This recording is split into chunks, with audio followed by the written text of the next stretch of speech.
नमाज ऐसा अमल है जिसके बारे में रसूलुल्लाह सल्लल्लाहु अलैहि वसल्लम ने फरमाया, जुइलत कुर्रतु ऐनी फ़िस्सलात, मेरी आँखों की ठंडक नमाज में है।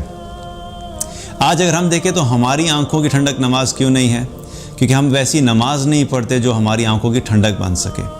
अल्लाह सुब्हानहू व तआला ने कुरान में नमाज के बारे में फ़रमाया, वाक़िम सलात अली ज़िक्री, नमाज कायम करो मेरी याद वाली नमाज।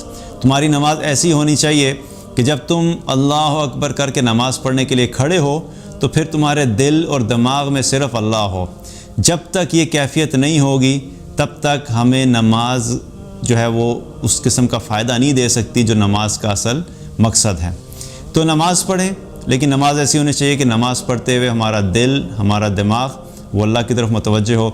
जब अल्लाह की याद वाली नमाज होगी तो अल्लाह सुब्हानहू व तआला उसके ज़रिए से दिल को सुकून भी अता फ़रमाएगा, अपना क़ुर्ब भी नसीब फ़रमाएगा और अपनी खशियत भी अता फ़रमाएगा।